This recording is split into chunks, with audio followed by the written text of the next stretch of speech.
Magic here. In this video, we're going to go over some of the important things in our interface. First thing is we're going to go over some keywords so that you'll be able to follow along our tutorials later. This is our viewport.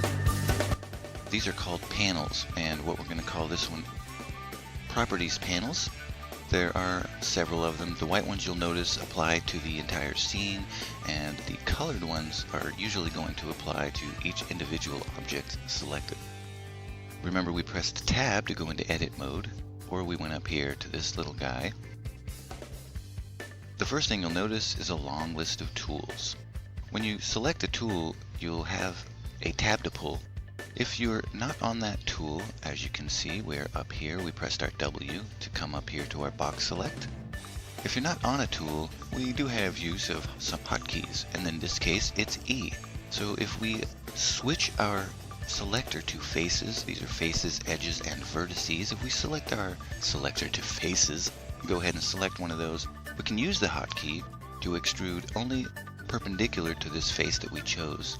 Choose another one, press E, and that'll do a quick extrusion.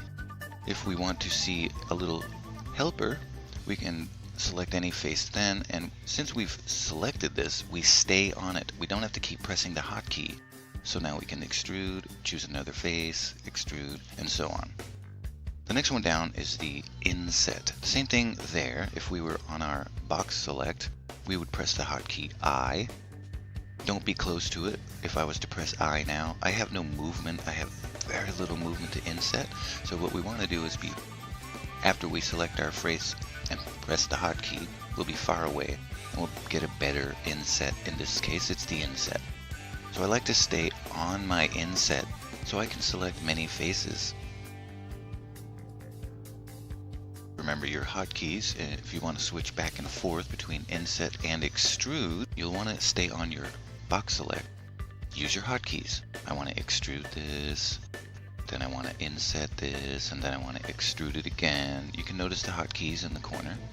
And then I want to inset it again and extrude it again, and so on and so on. I'm going to go ahead and Control Z backwards to undo those things. That's also another hotkey. If you've ever used any type of program, you'll know that Control Z will go backwards. Okay, back into object mode. We're going to go explore a couple of things. Everyone knows what file trees are. We went over panels and tabs. But one of the most important things you're going to need to know, it's your 3D cursor, that little guy in the middle. If you press okay, excuse me. It's shift right click.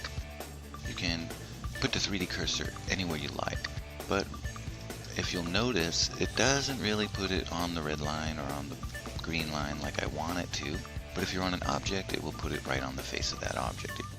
Remember, that's shift right click. That will move your 3D cursor. To put it back, just go ahead and hit shift C, and that will bring it right back to the middle. If you lost focus on it, on your object, you can always press ~3 on your keyboard, and that'll focus in on any object you like. For instance, the light is over here. I'm selecting the light. I can also select here with right-click select, or just go ahead and left-click that light.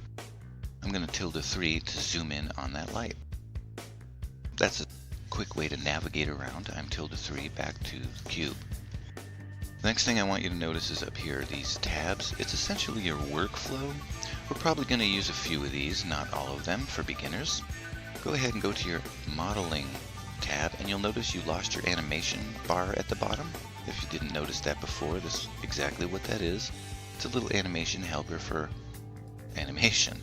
In your modeling tab, this is where you'll notice you went straight to the edit mode, and your list of tools came up. What I want you to do now is to go ahead and hover over all these tools to learn their names so that when we start modeling, you'll understand the keywords we'll be using.